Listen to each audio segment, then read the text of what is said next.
790 mètres cubes, c'est le volume de déchets ramassés vendredi et samedi sur les plages océanes de Lèche-Cap-Ferré. Et rebelote aujourd'hui, une trentaine de personnes s'activaient à nouveau pour nettoyer la plage du Grand Cros où l'on trouve absolument de tout. On trouve beaucoup de plastique, de cordes de pêcheurs, de chaussures, beaucoup de bois. C'est ce qu'on trouve le plus. On a trouvé beaucoup, plein de bouchons, des produits de beauté, enfin de tout. Et des seringues, beaucoup de seringues, certains petits flacons remplis de poudre, on ne sait pas ce que c'est. De l'asiatique, bouteilles russes, un petit peu de tout. C'était très éclectique, quoi, de tout. Et dans la rubrique des objets insolites, une bouteille de gaz a été retrouvée ce matin sur la plage. Il faudra l'enlever avec une pelleteuse, comme le bois d'ailleurs, que l'on trouve en quantité. Impossible en effet de faire ce gigantesque nettoyage des plages seulement à la main. Avec les gros engins, on peut ramasser les filets, tous les bouts de chalut qui traînent, tout ce qui est gros, quoi, tout ce que les gars ne peuvent pas récupérer manuellement. C'est-à-dire voilà, quoi, le cordage, les gros cordages des bateaux qui arrivent aussi, tout le bois.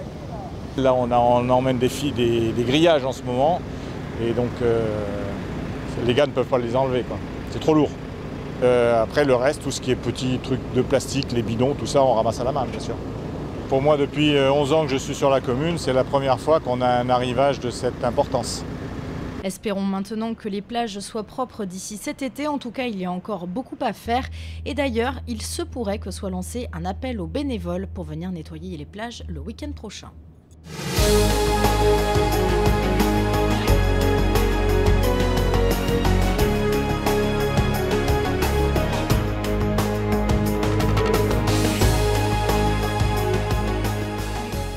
Véritable spectacle de désolation à la Réole, la Garonne est sérieusement sortie de son lit, engloutissant tous les paysages alentours. Alors là, vous êtes en face d'un camping, le camping de la Réole. Et là, derrière, la maison, je pense que ce sont les sanitaires, parce que l'entrée du camping se fait à la base du pont, là, par la petite route. Et le camping, il est inondé, parce que la Garonne, elle est très très loin, là, derrière les poteaux électriques encore. Elle était très haute dimanche. Et c'est depuis hier que les routes sont impraticables. Les routes, mais aussi les habitations. L'eau est montée très vite. Certaines se sont retrouvées inondées en l'espace d'une nuit.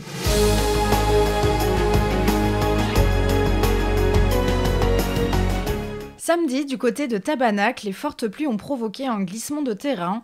Le mur de soutènement d'un jardin privé s'est effondré sur la départementale 10. Je me mettais à table samedi à 12h45.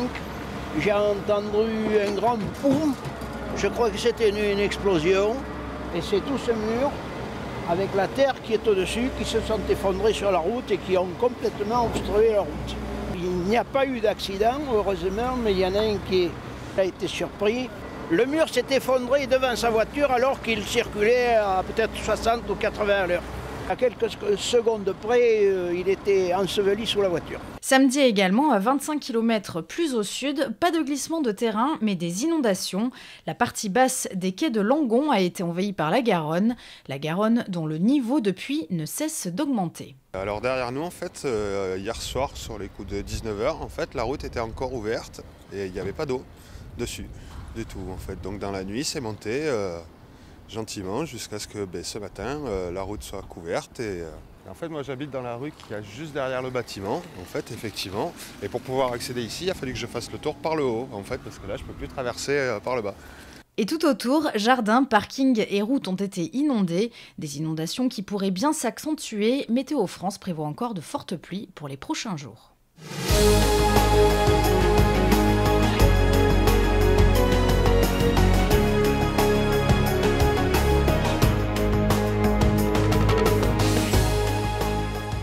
Là, je sors de l'eau, c'est vrai que les épreuves, c'est pas facile. Il faut beaucoup d'endurance, beaucoup de mental.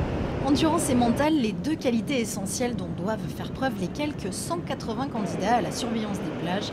Ils passent 4 jours intensifs d'entraînement et de tests en tout genre. Au programme des épreuves de natation en lac et à l'océan, de course ou encore de secourisme. Des épreuves donc multiples et variées et surtout éprouvantes. Passer la barre, revenir sur le sable, courir et tout ça. Je sais que là j'ai fini en rampant limite à m'affaler sur le sol. Chaque épreuve peut se faire, mais tout dans une même semaine, c'est ça qui est le plus dur, je trouve. C'est l'endurance physique. Il y a une partie aussi intellectuelle, je veux dire, entre guillemets, quoi. Faut gamberger, garder la tête froide, quoi.